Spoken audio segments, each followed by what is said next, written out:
Hey there and welcome back. इस video में हम लोग बात करने वाले हैं HTTP रिक्वेस्ट मेथड्स के बारे में। सो गाइस, 4 चीजें हम लोग इस वीडियो में डिस्कस करेंगे। सबसे पहली चीज की HTTP रिक्वेस्ट मेथड्स क्या होते हैं, फिर हम लोग डिस्कस करेंगे कौन कौन से HTTP रिक्वेस्ट मेथड्स हैं, फिर हम डिस्कस करेंगे एक टर्म को जो कि है इडम्पोटेंस। ये क्या है और क्यों इंपॉर्टेंट रोल प्ले करती है HTTP रिक्वेस्ट मेथड्स के साथ में, इनका क्या रोल है, और फिर हम लोग बात करेंगे कि HTTP रिक्वेस्ट मेथड्स को लारावेल में कैसे इंप्लीमेंट किया जाता है। वैसे क्योंकि लारावेल पर आप लोगों ने कुछ सॉफ्टवेयर्स बनाए होंगे, लारावेल पर कुछ एप्लीकेशंस ऑलरेडी बना रखे होंगे, तो रिक्वेस्ट मेथड्स आपने काफी सारे बनाए होंगे। गेट, पुट, पैच, डिलीट, ये सारे मेथड्स आपने यूज किए होंगे। फिर भी एक बार आइडिया ले लेते हैं कि मेथड्स क्या है और इनको क्यों यूज करना चाहिए। ओके, तो HTTP रिक्वेस्ट मेथड्स की अगर हम लोग बात करते हैं तो HTTP रिक्वेस्ट का मतलब होता है कि आप जब भी एक वेब एप्लीकेशन बना रहे हो या वेबसाइट बना रहे हो तो हमेशा वहां पर एक सर्वर होगा और एक क्लाइंट होगा। ओके, तो क्लाइंट क्या करेगा, सर्वर को रिक्वेस्ट करेगा, सर्वर उसको रिस्पॉन्स करेगा with the help of HTTP hypertext transfer protocol. Okay, अब ये HTTPS भी हो सकता है या HTTP भी हो सकता है, बट जनरली इसको HTTP बोला जाता है जब भी आप वेब की बात कर रहे हैं। ओके, अब यहां पर जब आप एक रिक्वेस्ट करते हो क्लाइंट के एंड से सर्वर को, या सर्वर के एंड से क्लाइंट को जब रिस्पॉन्स जाता है, तो यहाँ जो रिक्वेस्टिंग मेथड्स हैं वो एक बहुत बड़ा रोल प्ले करते हैं रिक्वेस्ट को भेजने में। वो एक बहुत बड़ा रोल ये प्ले करते हैं कि रिक्वेस्ट कैसे जानी चाहिए, रिक्वेस्ट जो जाएगी वो कितनी सिक्योर होगी, कितनी इनसिक्योर होगी, किस तरीके से उसको डिकोड किया जाएगा, किस तरीके से उसको इनकोड किया जाएगा। ये सारी चीजें जो है वो रिक्वेस्ट मेथड्स की मदद से आप क्या करते हो, वहां स्पेसिफाई करते हो। रिक्वेस्ट मेथड जो होते हैं उनकी मदद से आप ये सारी चीजें स्पेसिफाई करते हो। ठीक है, तो अब बात करते हैं कि ये जो रिक्वेस्ट मेथड्स हैं, अगर हम लोग किसी टास्क को करने के लिए सिमिलरली एक ही रिक्वेस्ट मेथड को यूज करें, जैसे हमारे पास जितने भी रिक्वेस्ट मेथड्स अवेलेबल हैं, अभी हम लोग उसको भी देखेंगे, तो हम किसी एक ही रिक्वेस्ट मेथड को अगर ऑप्ट करते हैं तो उसमें क्या प्रॉब्लम है। तो अगर आप किसी एक रिक्वेस्ट मेथड को ऑप्ट करते हैं तो जो दूसरी चीजें हैं जैसे सिक्योरिटी हो गया, परफॉर्मेंस हो गया, या फिर आपके डेटा की एनकोडिंग डिकोडिंग हो गई, इन चीजों पे क्वेश्चन मार्क आ जाता है। ठीक है, तो HTTP रिक्वेस्ट मेथड्स क्या होते हैं, कुछ ऐसे मेथड्स जिनकी मदद से आप क्लाइंट से सर्वर पर एक रिक्वेस्ट भेज सकते हो और सर्वर से एक रिस्पॉन्स ले सकते हो। ओके, अब बात करते हैं कि कौन कौन से टाइप के HTTP रिक्वेस्ट मेथड्स हमारे पास अवेलेबल हैं। तो सबसे पहले हमारे पास है गेट मेथड।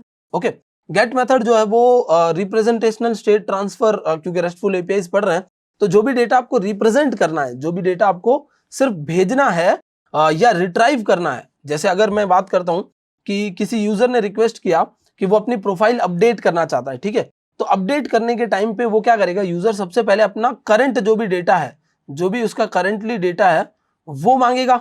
ठीक है, तो वो जो करंटली डेटा मांगेगा वो मांगेगा किस मेथड से, गेट मेथड से। मतलब जो भी एग्जिस्टिंग डेटा है वो अपनी आईडी पास करेगा और उस आईडी से वो जो एग्जिस्टिंग डेटा निकलेगा वो किस मेथड से आना चाहिए, वो किस मेथड से हम लोगों को इंप्लीमेंट करना चाहिए, गेट मेथड से। बिकॉज हम यहाँ पर कुछ ले रहे हैं, यहाँ पर हम लोग क्या कर रहे हैं, कुछ रिट्राइव कर रहे हैं, डेटा को रिट्राइव करने वाले हैं। ठीक है, so this is why gate method is used. Okay, then next post method क्या होता है। तो पोस्ट मेथड को हम लोग मोस्टली यूज करते हैं जब भी हम लोग सबमिट करना चाहते हैं किसी एंटिटी को या किसी स्पेसिफिक रिसोर्स को, जब भी हम लोग डेटा को सबमिट करना चाहते हैं तब हम लोग क्या करते हैं, पोस्ट मेथड को यूज करते हैं, या जब भी डेटा आप भेज रहे हो तब पोस्ट मेथड यूज करते हो। गेट मेथड में जो डेटा होता है वो आपका URL में चला जाता है। ओके, लेकिन पोस्ट मेथड में जो डेटा होता है वो आपके हेडर्स में जाता है, तो ये भी दोनों के बीच में एक डिफरेंस है। देन हमारे पास आता है पुट मेथड। पुट मेथड भी डेटा भेजने का ही काम करता है, बट जैसे आप यहां पर डेटा सबमिट कर रहे थे, पुट मेथड में भी डेटा सबमिट ही करोगे, but there is a difference. यहां पर आप क्या करते हो, एक टारगेटेड रिसोर्स के अंदर रिप्लेसमेंट्स करते हो। मतलब जो करंट डेटा है, जैसे अगर मेरा कहीं पर नेम लिखा हुआ है भागीरथ और उसमें जो है स्पेलिंग मिस्टेक है, ठीक है, तो मैं क्या करना चाहता हूं, इसको मैं सही करना चाहता हूं, तो मैं पहले इस डेटा को गेट करूंगा, उसको हटाऊंगा और फिर मैं अपनी स्पेलिंग को सही करूंगा। तो मैं क्या कर रहा हूं, एक मेरी आईडी होगी, कुछ स्पेसिफिक आईडी होगी, जैसे मेरा आईडी है 3, तो इस स्पेसिफिक आईडी से मैंने क्या किया, एक टारगेट किया एक रिसोर्स को और उस रिसोर्स पर मैंने एक चेंज किया। ठीक है, तो गेट मेथड से हमने पहले डेटा गेट किया। पहली बार जब मैंने रजिस्टर किया होगा किसी वेबसाइट पर तब मैंने पोस्ट मेथड यूज किया होगा। मतलब जो भी मेरा क्लाइंट एप्लीकेशन होगा उसने पोस्ट मेथड यूज किया होगा और अपना डेटा वहां सबमिट किया होगा। फिर हमने गेट मेथड की मदद से डेटा को लिया होगा और पुट मेथड की मदद से डेटा को हमने अपडेट करवाया। देन आती है बात डिलीट मेथड की। डिलीट मेथड जिसके नाम से पता चल जाता है, डिलीट मेथड किसके लिए काम करता है, डिलीट मेथड काम करता है किसी एक स्पेसिफिक रिसोर्सेस को रिमूव करने के लिए, ओके, डिस्ट्रॉय करने के लिए, उस रिसोर्स को वहां से हटाने के लिए जो आपका डिलीट मेथड है वो काम करता है। तो ये चारों मेथड्स हैं और ये कुछ इस तरीके से अपनी अपनी इंपॉर्टेंस है इनकी और इस तरीके से ये काम करते हैं। बट द क्वेश्चन इज कि ये जब काम कर रहे हैं तो इनके काम करने के तरीके में कुछ टेक्निकल टर्म्स जो है वो और जुड़ जाती है, जो कि हम लोग नेक्स्ट डिस्कस कर रहे हैं। व्हाट इज इंडिम्पोर्टेंस, ठीक है। तो इंडिम्पोर्टेंस क्या होता है इस चीज को समझते हैं। तो विकिपीडिया की जो डेफिनेशन कहती है, idempotence is the property of certain operations in mathematics and computer science whereby that can be applied multiple times without changing the result beyond the initial application. Wait, इससे तो कुछ समझ में नहीं आएगा, मतलब इस डेफिनेशन से तो आप उस पर्टिकुलर टर्म को नहीं समझ सकते। तो इस टेक्निकल टर्म को समझने के लिए हम लोग चलते हैं यहाँ पर हमारे व्हाइट बोर्ड पर और इस टर्म को समझते हैं, इंडिम्पोर्टेंस को। सो गाइस देखिए, सपोज आप एक घर बना रहे हैं और इस घर को बनवाने के लिए आपने क्या किया है कि किसी को एक कॉन्ट्रैक्ट दिया है और ये जो कॉन्ट्रैक्ट है उस कॉन्ट्रैक्ट में इस बंदे को बोला कि ये घर आपको कंप्लीटली बनाकर देना है और वो एक पर्टिकुलर प्राइस ले रहा है। जैसे उसने बोला कि आई विल चार्ज 50K, ठीक है, उसने आपको बोला कि मैं 50K चार्ज करूंगा और 50K is a very less amount, but उसने बोला कि मैं 50K चार्ज करूंगा और ये घर जो है आपका मैं बनाकर दे दूंगा। सो अब एक बार जब ये आपका घर बन गया, ये जो आपका हाउस है वो एक बार जब बन गया तो क्या उसको बाद में फिर से कंस्ट्रक्ट करवाने की जरूरत पड़ेगी? नहीं, एक बार जब ये काम हो गया है तो उसको फिर से हम लोगों को रिपीट नहीं करना पड़ेगा। इंडिम्पोर्टेंस जो टर्म है वो इसी से रिलेटेड है। इंडिम्पोर्टेंस में आप क्या कर रहे हो, आप किसी एक हो चुके काम को, ये जो डेफिनेशन है वो क्या कहती है, आप किसी एक हो चुके काम को मल्टीपल टाइम्स रिपीट कर रहे हो तो वो चीज इंडिम्पोर्टेंस में आ जाएगी, ठीक है। तो जैसे एग्जांपल लेते हैं हम लोग, मैंने क्या किया, मैंने यूज किया डिलीट मेथड और डिलीट मेथड से मैंने एक डेटा को रिमूव कर दिया डेटाबेस से और डिलीट कर दिया उस टेबल से। अब मैंने क्या किया था, जब डिलीट कर रहा था मैं तो मैंने किया डिलीट /3 का मतलब है कि थर्ड जिसकी आईडी है उसको डिलीट कर दो, तो मैंने रिकॉर्ड डिलीट करवा दिया। अब अगर वही बटन जो है उस पर बार बार क्लिक हो या उसी पर्टिकुलर यूआरएल को डिलीट/3 अगर बार बार हिट किया जाए, सो इज इट पॉसिबल कि नेक्स्ट टाइम भी वो उस डेटा को डिलीट कर पाएगा? No, here comes the importance. यहां पर ये जो डिलीट मेथड है वो कैसा है, इंडिम्पोर्टेंट मेथड है, ठीक है। देन अगेन चलते हैं नेक्स्ट पर। हम लोग अगर बात करते हैं पुट की, जिससे हम लोग डेटा को क्या करते हैं, अपडेट करते हैं। तो सपोज आप लोगों ने ये जो रिकॉर्ड 3 है उसके लिए अपडेट क्वेरी चलाई और आपने बोला कि जो डेवलपर है, सपोज मैं अपना नाम ले लेता हूं, तो जो डेवलपर है वो डेवलपर क्या कर रहा है, वो डेवलपर अभी फिलहाल काम करता है टेक में, अभी फिलहाल वो रिएक्ट जेएस पे काम कर रहा है, ठीक है। और उसका जो टेक्नोलॉजी है, टेक्नोलॉजी में जो भी उसका डेटा है उसको चेंज करके क्या कर दो, उसको चेंज करके कर दो नोड जेएस, ठीक है। ये पर्टिकुलर डेवलपर, इसकी आईडी 3 और इसका आपको क्या करना है, ये डेटा अपडेट करवाना है। तो आप पुट मेथड को यूज करेंगे, नहीं आप अपडेट करेंगे डेटा को। अब जब आपने एक बार डेटा अपडेट कर दिया और आप कंटिन्यूस ये चीज फिर से रिक्वेस्ट कर रहे हैं, तो अब यहां पर क्या आ जाएगा, इंडिम्पोर्टेंस आ जाएगा, ठीक है। यहां पर कौन सा टर्म प्रोनाउंस होगा, इंडिम्पोर्टेंस। मतलब क्या है इंडिम्पोर्टेंट का, कि आप एक पर्टिकुलर रिसोर्स को बार बार रिक्वेस्ट कर रहे हो या एक पर्टिकुलर यूआरएल को बार बार यूज कर रहे हो। अगर एक बार ये डेटा जो है वो रिएक्ट जेएस से नोड जेएस हो गया, तो बार बार आप अगर रिक्वेस्ट करोगे कि नोड जेएस तो वो काम नहीं करेगा। इसी तरीके से अगर आप पोस्ट मेथड यूज करते हो, ठीक है, तो पोस्ट मेथड में अगर आप डेटा को गेट करते हो या पोस्ट करते हो, तो आप क्या कर रहे हो, वहां पर एक रिकॉर्ड क्रिएट कर रहे हो। तो जब भी आप एक रिकॉर्ड क्रिएट करोगे तो ये सेम रिजल्ट नहीं देगा। देखिए ये तो क्या करेगा, आपको सेम रिजल्ट ही देगा, क्योंकि हर बार डेटा सेम अपडेट कर रहे हो, आप डिलीट करने की कोशिश कर रहे हो। बट जो हमारे गेट और पोस्ट है वो है हमारे नॉन इंडिम्पोर्टेंस। मतलब क्या है नॉन इंडिम्पोर्टेंट का, कि आपका जब भी रिकॉर्ड आप गेट करने की कोशिश करते हो तो सेम ही रिकॉर्ड आप गेट करोगे हर बार। ऐसा तो नहीं है कि अगर आपने यहां पर बोला कि गेट यूजर, ठीक है, और यूजर 3, तो अगर आप यूजर को थर्ड आईडी वाले यूजर को गेट करना चाहते हो तो ऑब्वियसली सेम ही रिकॉर्ड आएगा। तो इसमें तो मल्टीपल टाइम्स कुछ होना नहीं है।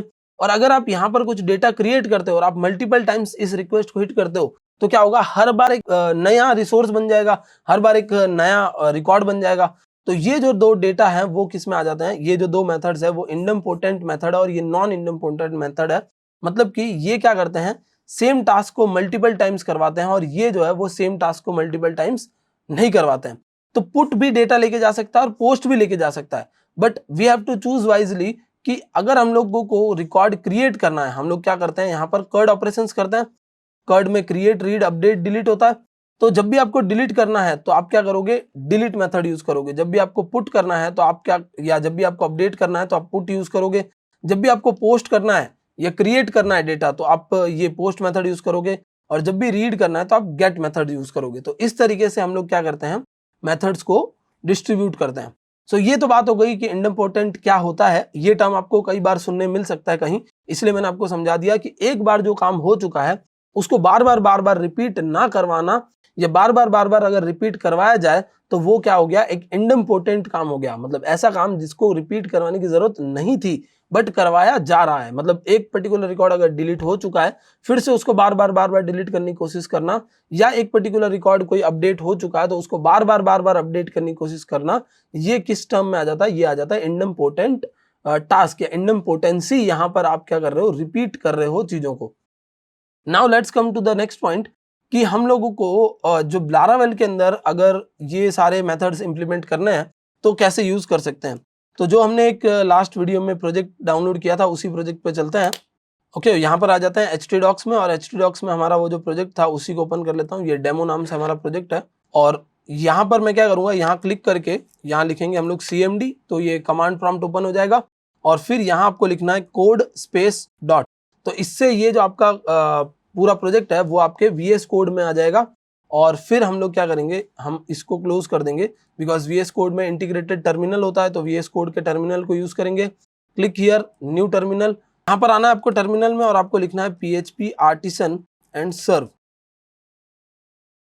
ठीक है, तो जैसे आप PHP आर्टिसन सर्व लिखेंगे तो उससे क्या होता है कि आपका जो ये लारावेल एप्लीकेशन है वो रन हो जाएगा। और इसको मैं थोड़ी देर के लिए मिनिमाइज कर देता हूँ और चलते हैं हमारे राउट्स वाले फोल्डर में web.php नाम के इस फाइल के अंदर। ठीक है, तो ये जो web.php है ये तो आपके जो मेन राउट्स होते हैं, वेबसाइट के राउट्स होते हैं, उनके लिए होता है। और आपका जो API.php है वो किसके लिए होता है, आपके API राउट्स के लिए। ठीक है, तो ये है आपके API राउट्स के लिए बना हुआ।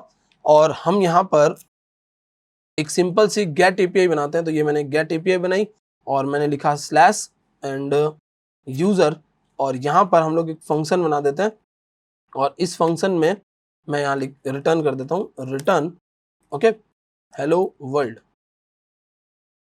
ठीक है, तो ये आपकी क्या है, एक API बन गई है। और अब हम लोग जहाँ पर हमारा ये एप्लीकेशन रन हो रहा है, एक बार देख लेते हैं ये किस पोर्ट पे। देखिए इस पोर्ट पे रन हो रहा है। क्लिक एंड कंट्रोल के साथ क्लिक करेंगे तो यहाँ पर ओपन हो जाएगा। और आपको क्या करना है, यहाँ पर आना है और स्लैश API लिखना है। मतलब जो बेस URL है उसके बाद में स्लैश API और स्लैश यूजर, और जैसे आप एंटर प्रेस करेंगे तो जो आपने उधर से रिटर्न करवाया है वो आपके पास यहाँ आ जाएगा। ठीक है, तो जो भी आपने रिटर्न करवाया है हेलो वर्ल्ड, ये आपके पास आ जाएगा। This is the simple get API। ठीक है, API slash user hello world आ गया। ठीक है, इसी तरीके से आपके पोस्ट मेथड्स काम करते हैं। तो मैं यहाँ पर आता हूँ और अगर मैं लिखता हूँ कॉलन पोस्ट, और फिर मैं इधर ये लिख देता हूँ पोस्ट और स्लैश यूजर। ठीक है, आपने देखो URL का नाम सेम रखा है लेकिन मेथड्स अलग अलग हैं। तो यहाँ पर हम लोग लिख देते हैं फंक्शन, एंड इधर मैं लिख देता हूँ रिटर्न रिस्पॉन्स, और रिटर्न रिस्पॉन्स में हम लोग जेसन भेजेंगे, तो रिटर्न रिस्पॉन्स जेसन। ओके, और जेसन में हम लोग क्या करने वाले हैं, ये भेज देते हैं यहाँ पर एक the post API hit successfully. ठीक है, ओके, तो ये हो गया आपका एक पोस्ट रिक्वेस्ट। अब पोस्ट रिक्वेस्ट आप ऐसे हिट नहीं कर सकते, तो आपको पोस्टमैन ओपन करना होगा इधर से, और पोस्टमैन ओपन करके ओपन कर देता हूँ पोस्टमैन को। ठीक है, और जो आपका बेस URL है वो आपको कॉपी कर लेना है। तो बेस URL ये आपका, और इसको कॉपी कर सकते हैं हम लोग यहाँ से। और अगर आप इस चीज से फेमिलियर नहीं हो तो आप लोकल हो स्लैश डेमो लिख कर भी ओपन कर सकते हो, बट उसके लिए आपको XAMPP सर्वर ऑन करना पड़ेगा। तो अभी यहाँ पर हमारा पोस्टमैन ओपन हो रहा है। ओके, सो ये पोस्टमैन हमारा ओपन हो चुका है और हम लोग यहाँ पर आते हैं, इसको भी मैं क्लोज कर देता हूँ और यहाँ मैं क्या करूँगा, यहाँ पर आकर मैं एक न्यू रिक्वेस्ट क्रिएट करूँगा। तो देखिए यहाँ पर न्यू एक टैब तो दिख ही रहा है आपको सिंपली यहाँ आना है, गेट मेथड, ये आपका बेस यूआरएल और स्लैश में एपीआई जरूर लिखना है क्योंकि लारावेल बाय डिफॉल्ट एपीआई नाम से ये राउट लेके चलता है, और स्लैश यूजर। और अभी मैं यहाँ से सेंड पे क्लिक कर देता हूँ। ठीक है, तो देखिए ये हेलो वर्ल्ड दिखा रहा है। हेलो वर्ल्ड जो है वो कहाँ से दिखा रहा है, मैं एक बार इसको जूम करके दिखा देता हूँ आपको। हेलो वर्ल्ड गेट एपीआई से दिखा रहा है। अगर मैं पोस्ट एपीआई हिट करता हूँ और सेंड पे क्लिक करता हूँ तो देखिए पोस्ट एपीआई हिट सक्सेसफुली, ये वहां से जेसन रिस्पॉन्स आया है, जो हमने जेसन रिस्पॉन्स भेजा था ये वो रिस्पॉन्स है। ठीक है, तो आप इसी तरीके से यहाँ पर और भी चीजें लिख सकते हैं, जैसे आपने लिख दिया डिलीट, और डिलीट में आपने लिख दिया user/3। ठीक है, और एक फंक्शन बना दिया, और इस फंक्शन में आप user/3 नहीं, user/id लिख देते हैं हम लोग। तो आपको आपको यहाँ पर कर्ली ब्रैकेट्स में क्या करना है, $id लिख देना है। ठीक है, तो आपको कर्ली ब्रैकेट्स में यहाँ आईडी लिख देना है और यहाँ पर फंक्शन में आपको $id उठा लेनी है, और मैं इसी को यहाँ से रिटर्न करवा दूंगा, रिटर्न, और रिस्पॉन्स में भेज देंगे हम लोग रिटर्न रिस्पॉन्स। ठीक है, और रिस्पॉन्स में आप चाहो तो यहाँ पर भी सीधा भेज सकते हो, जैसे मैं सीधा इधर से रिस्पॉन्स भेज देता हूँ, और ये जो आईडी मेरे को मिली थी वही मैं पास ऑन कर देता हूँ, और ये कोड लिख देता हूँ 200 मतलब ऑल ओके, आपका रिसोर्स सक्सेसफुली हिट हो चुका है, आपकी एपीआई सक्सेसफुली हिट हो चुकी है। ठीक है, तो अब इधर डिलीट मेथड पर, और डिलीट मेथड में मैंने डाला user/3 और सेंड पे क्लिक किया। ठीक है, तो देखिए वापस रिवर्ट में 3 आ रहा है। अभी जस्ट मैं आपको एपीआई कैसे ये हिट हो रही है वो समझा रहा हूँ, फिर नेक्स्ट हम लोग आने वाले वीडियोस में इनको रियल लाइफ में कैसे यूज करना है वो समझेंगे। और ये हो गया आपका पुट मेथड, और पुट मेथड में आपने क्या करना है, यूजर से एक जैसे ये आपका बेस यूआरएल हो गया यूजर, और आपने उसकी आईडी ले ली, सेम एज इट इज मैं यहाँ से ये रिटर्न कर देता हूँ। बट होता क्या है, पुट मेथड में हम लोग इस आईडी की मदद से पहले डेटा गेट करते हैं, फिर उसके ऊपर मैनिपुलेशंस करते हैं, उसके ऊपर हम लोग अपने डेटाबेस के फंक्शंस लगाते हैं और फिर उसको हम अपडेट करवा देते हैं। ठीक है, और यहाँ से आप सिलेक्ट कर लीजिए पुट और सेंड पर क्लिक कर दीजिए, ये दिख रहा है 3, और मैं आपको इसके साथ यहाँ कॉन्कैटिनेट करवा के दिखा देता हूँ। ये जो है वो पुट का 3 है, और वो ऊपर जो है वो किसका है, डिलीट का 3 है। ठीक है, तो अब मैं यहाँ से सेंड पे क्लिक करूंगा तो आपको ये दिख रहा है पुट 3, और मैं अगर डिलीट के साथ सेंड करूंगा तो आपको डिलीट 3 दिखेगा। ठीक है, तो इस तरीके से ये आपके बेसिक मेथड्स हैं जो लारावेल के अंदर बनाए जाते हैं, जो आपने हो सकता है वेबसाइट बनाते टाइम भी किए हो, और एपीआईज में भी कुछ इसी तरीके से बनाए जाते हैं, बस api.php में लिखा जाता है। और यहाँ आप इको करवा कर नहीं भेज सकते डेटा को, यहाँ आपको क्या करना पड़ता है, रिस्पॉन्स भेजना पड़ता है। अब वो रिस्पॉन्स आपके ऊपर है, आप जेसन में भेजना चाहते हो, कैसे भेजना चाहते हो। जैसे आप देख सकते हो यहाँ मैंने जो 200 लिखा वो आपको इधर दिख रहा होगा, 200 मीन्स ओके। ठीक है, वैसे उसी तरीके से मैं आपको दिखाता हूँ कि इस हमारे पास बहुत सारे HTTP रिक्वेस्ट के जो कोड्स होते हैं वो अवेलेबल होते हैं, तो HTTP request codes. So guys देख सकते हैं आप, ये HTTP रिक्वेस्ट कोड्स हैं, जैसे 1 के अगर 1x 2x 3x 4x 5x इस तरीके से कोड्स होते हैं। और मैं एक बार इनको थोड़ी सी फॉन्ट साइज इनकी बड़ी कर देता हूँ ताकि ये और अच्छे से रीडेबल हो जाए। ओके, और अब आप देखेंगे तो 1x में जो है वो इंफॉर्मेशनल कोड्स आते हैं, 2 में जो होते हैं वो सक्सेस वाले कोड्स आते हैं। 2 भेजा हमने, 201 भेज सकते हैं, एक्सेप्टेड मतलब आपने जो भी भेजा है वो एक्सेप्ट हो चुका है। 202 201 में क्रिएटेड, तो जब आप यहाँ से पुट या जब आप पोस्ट मेथड भेज रहे हैं तो आप 201 रिटर्न कर सकते हैं। तो जितने भी सक्सेस रिलेटेड मैसेज होते हैं वो 200 में जाते हैं। जितने भी रीडायरेक्शनल रिलेटेड मेथड्स होते हैं, जैसे आपकी वेबसाइट कहीं पर रीडायरेक्ट हो रही है, या फिर आपने सपोज अपनी वेबसाइट के यूआरएल को चेंज कर दिया है, तो वो रीडायरेक्शनल जो होते हैं वो 300 में लगाए जाते हैं। 400 में क्लाइंट साइड एरर्स पे लगाए जाते हैं, मतलब जितने भी क्लाइंट एंड पर एरर होते हैं वो 400 के होते हैं, और 500 के जो एरर्स होते हैं वो सारे सर्वर साइड एरर्स होते हैं। तो ये सारे के सारे मेथड्स जो हैं वो होते हैं। मैं आपको ये साथ में अटैच भी करवा दूंगा ये पूरी सीट कोर्स के अंदर, सो दैट आप इनको यहाँ से डाउनलोड कर सकें और देख सकें कि ये किस तरीके से वर्क करता है। ओके, सो हम लोग लारावेल के अंदर कुछ इस टाइप से मेथड्स बनाते हैं, और इस तरीके से आप पोस्टमैन से इसको हिट करके देख सकते हैं। आप जो भी पोस्टमैन यूज कर रहे हो उसमें ये सारी की सारी चीजें अवेलेबल है। वैसे बहुत सारे मेथड्स अवेलेबल है, बट जो मोस्टली मेथड्स होते हैं वो हम लोग फिलहाल डिस्कस कर रहे हैं। और सो आई होप गाइस ये कंसेप्ट आपको अच्छे से समझ में आ गए होंगे। That's it for this video, thank you so much.